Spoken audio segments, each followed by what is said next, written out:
Сәлем достар, бүгін біз сіздермен ерекше тамақ жасауға кірісеміз. Ол үшін бізге қойдың, я болмаса қара малдың ішкі құрылыстары қажет болады. Көпшілік кісілер осындай ішкі құрылыстарын жемейді, тастауға тырысады. Олай тастамаңыздар, сіздермен бүгін сол ішкі құрылыстардан керемет тамақ жасау рецептімен бөліскім келіп отыр. Ол үшін бізге қойдың аздаған жүрегі, бүйрегі, өкпе, бауыр деген нәрселері қажет болады. Мен бұл жерде бірақ өкпені алған жоқпын. Жай ғана жүрек, бүйрек, қараталағы бар және бауыры бар.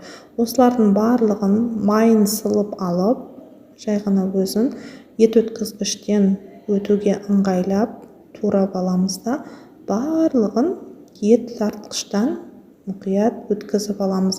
Майын сылып алып құрғақ болып қалады деп еш уайымдамаңыздар, себебі біз бұның барлығында іш майға орап жасаймыз. Өте керемет дәмді тамақ шығады. Мінекей барлығын видеода көріп тұрғандарыңыздай турап алдық. Енді ет тартқыштан әрқайсысын жеке-жеке өткізетін боламыз. Достар, егер сіздер әлі де менің каналыма жазылмаған болсаңыздар, тіркелмеген болсаңыздар, тіркеліп қоюды ұмытпаңыздар. Өз ойларыңызды комментарийға қалдырып, достарыңызбен де өздеріңізге қымбат жандармен бөлісуге де болады. Мінекей бірін кетін арқасынан салып, осылай ет тартқызғыштан барлығын мұқият өткізіп аламыз. Дайын болған кесілген, жегілген еттің үстіне аздап осылай ет қоссаңыздар да болады. Мен бұл жерде ет қосқан жоқпын. Өте аз мөлшерде ғана қосқанмын етті. Осылай дайындап болғаннан соң үстіне өздеріңізге ұнайтын дәмдеуіштер, тұз, бұрыш, әшшілігін менің отбасым жақсы көреді. Сол себепті де мен қара бұрышты көптеп қолданамын. Егер чесноқты үйімдегілер ұнатпайды десеңіздер, арасына осылай ет өткізгіштен оны өткізіп жіберсеңіздер болады. Мен олай жасаған жоқпын. Ірі-ірі қылып өзінің үстінен турап тастадым. Себебі езіліп, су шығып жаңғеді, дәмі жоқ болып кетпесін деп, ірі-ірі қылып турап бетіне тастадым. Мінекей етіміз дайын. Енді келесі кезекте мен чеснокты турап алдым, және де сәбіз алсаңыздар, сәбіз әрі реңі қызғылттау, әдемі рең береді, және біршама сочный болады. Егер сіздер өте сулыны қалаймыз десеңіздер, аздап ішіне кішігірім бір пияз турап, немесе капуста турауға да болады. Мен бірақ олай жасаған жоқпын. Ірі бір картоп алдым. Қалыңдығын өте қалың қылмайсыздар. 2,5 мм қалыңдықта турап шығасыздар барлығын. Картоптың өзін аздап тұздап алуға да болады, немесе бетінен сепсеңіздер де болады. Әркім өзінің қалауы. Мінекей бір картоптың өзі жеткілікті. Егер картопыңыз кішігірім болса, 2 дана алсаңыздар болады. Барлығын турап алдық, енді орналастыруға кірісеміз. Қойдың мынадай іш майын бөлмей алған жақсы. Осылай бүтін күйінде аласыздар да, жақсылап жазып алып, бетіне аршылған, туралған сәбіздерді орналастырасыздар. Сәбізді әркім өзінің қалаған пішімінде турайды. 4 бұрышты қалаймыз десеңіздер, 4 бұрышты қылып турасаңыздар болады. Немесе теркадан ұзыншақ қылып, морковчаның салатқа істегенде қылып өткізіп алуға да болады. Немесе осылай шалпақ-шалпақ қылып, жұқалау қалыңдықта турап алып, орналастырасыздар. Екі шетіне қарай апармайсыздар, ортаға қарай жинап қоясыздар да, үстіне дайын, тұздалған, алдын ала дайындап қойған фарш, яғни етімізді жайғастырамыз қасықтың көмегімен. Барлығын орналастырып болғаннан соң бетіне турап қойған чесногымызды да саламыз.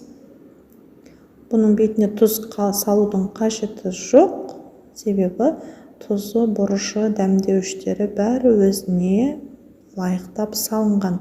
Картопты салған кезінде, егер төсеген кезінде тұздамаған болсаңыздар, бетінен аздап тұз себуге болады. Ал егер де тұзы өзіне жақсы болатын болса, оған тұз қолданудың қажеті жоқ. Мінекей барлығын орналастырып алдық. Етіміз жоғарыда айтқандай құрғақ күйінде болғандықтан, өте құрғақ болып қалды деп уайымдамасаңыздар болады, себебі іш майдың өзінің майлылығы жеткілікті және өте дәмді болады. Достар, бұған өте көп уақыт та кетпейді, өте көп қоспа да қажет болмайды. Әрі өте дәмді, әрі уақытыңызда өте тиімді болады. Былайша айтқанда, өзгеше тамақ жасайсыздар. Мінекей мен картопымның тұзы сәл кемдеу тұздағандықтан төбесінен аздап қана тұз сеуіп қойдым дағыны. Осылай іш майымды орауға кірісемін. Рулет қылып орайсыздар.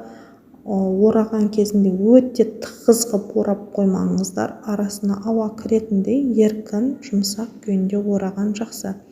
Мінекей іш майымызға орап алдық. Енді бұның сыртынан фольгаға 2 қабат қылып орайсыздар. Ауа барынша кірмейтіндей, еріп, шырыны сыртқа ағып кетпейтіндей қылып ораған жақсы. Және де табаға салып, пешімізді алдын ала 250 градуста, 200 градуста қыздырып аласыздар. Егер пештеріңіз өте қатты қыздыратын болса, 200 градуста, ал өте төмендеу қыздыратын болса, онда 220-30 немесе 250 градуста пісіріп аламыз. 1 сағат жоқ дегенде 1 сағат беймарал тұрады. Пешке салып, бетін ашудың қажеті жоқ. Піскен кезінде ол өзі суып, майы жоғары қарай көтеріліп, қып-қызыл болып, әдемі болып піседі. Мінекей барлығын фольгаға орап алдық та, табаға салып пісіреміз.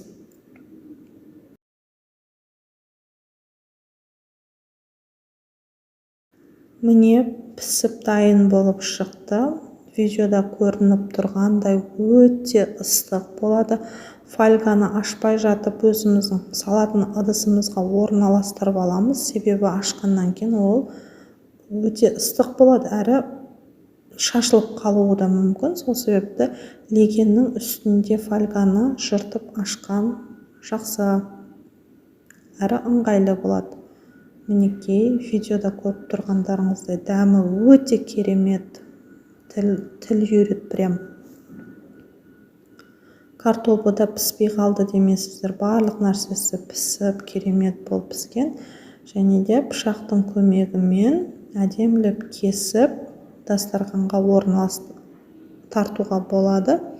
Және де бұны ыстықтай жеген мақұл, себебі суып қалған кезінде іш майларыңыз тоңып қалуы мүмкін.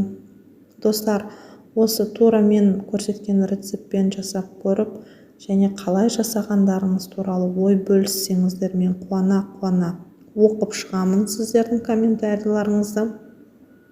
Жасап көріңіздер, ас болсын.